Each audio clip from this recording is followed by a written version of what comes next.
Telugu Desam party Anaparthi అంటే ఇవాళ మీరే కనిపిస్తున్నారు. మీ కుటుంబం, మీ తాతగారు, ఇలా ఈ మూడో జనరేషన్ మీది.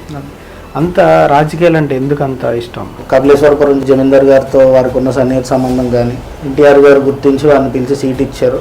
ఆ రోజు నుంచి ఈ 3 తరాలకి మాకు నిలబడిన ఒక క్యాడర్ ఉంది. ఇవాళ మీరేమో తెలుగుదేశం పార్టీ, నాన్నగారేమో బీజేపీ పార్టీ ఎమ్మెల్యే. మీ క్యాడర్ విషయంలో కావచ్చు, మీ విషయంలో ఆయన ఎంతలా ఉంటారు తెలుగుదేశం క్యాడర్ పట్ల? అనపర్తి నియోజకవర్గంలో కూటమికి ఉన్నంత ఐక్యత మరి ఏ నియోజకవర్గంలో కూడా మీకు కనిపిస్తుంది. ఇక్కడ అందరం ఒక కుటుంబం కింద వెళ్తాం తప్ప ఇక్కడ పార్టీ ఫీలింగ్ అనేది ఉండదు.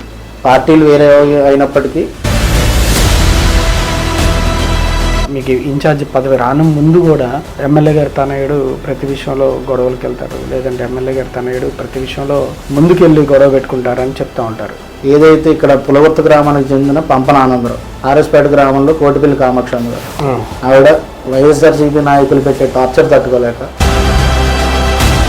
మీ సొంత గ్రామంలో పార్టీ వ్యక్తుల మీద మీరు వెళ్ళారు గొడవకి, సీసీ కెమెరాలు బద్దలు కొట్టారు. అంటే సింపతి గెయిన్ కోసమైనా, లేకపోతే నిజంగానే మీకు ఇంకో పార్టీ ఉండొద్దు గ్రామంలో అనే తలంప? సార్, నిజంగా మేము ఇంకో పార్టీ ఉండకూడదు అని అనుకునే వ్యక్తులు అయితే మేము ఇప్పుడు కాదు సార్, రాజకీయాల్లో ఉంది 50 కాదు, ఇది 56వ సంవత్సరం ఈ పార్టీకి ఇక్కడ అపోజిషన్ లేకుండా చేసుకునే వాళ్ళు. అంటే సాక్షాత్ మాజీ మంత్రులు వీళ్ళంతా కూడా మీ మీద ఆరోపణలు చేశారు కదా.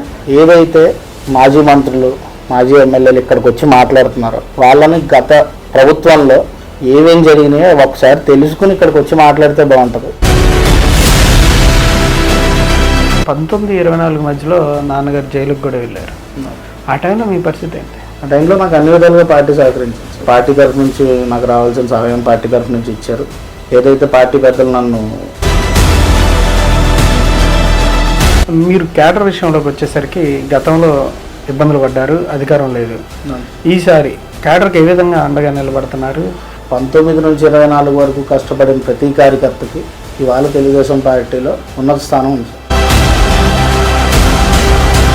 అంటే ఇదైతే బయటికి వెళ్లకుండా మీ కుటుంబంలోని వ్యక్తి ఉండాలంటే ఇన్ఛార్జ్ పదవి తెప్పించుకున్నారా? మాకు ఈ రోజు పదవులు కొత్త కాదు, మా మెయిన్ అజెండా. నారా లోకేష్ గారి పనితీరు ఎట్లా ఉంది? చంద్రబాబు నాయుడు గారితో మీరు చాలాసార్లు కలిశారు. చంద్రబాబు నాయుడు గారి దగ్గర నుంచి నేర్చుకోదగ్గ విషయం ఏంటంటే సార్, ఆయన విజన్.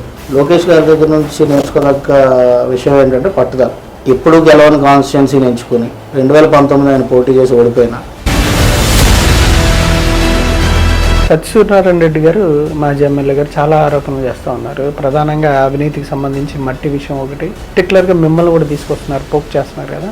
ఏదైతే నాన్నగారు 19 నుంచి 24 మధ్యలో ఆయన మీద చేసిన ఆరోపణలు ఉన్నాయో విత్ ఎవిడెన్స్ నిలబెట్టారు. ఇవాళ ఆయన చేసిన ఆరోపణలకి ఎక్కడన్నా ఎవిడెన్స్ ఉందా?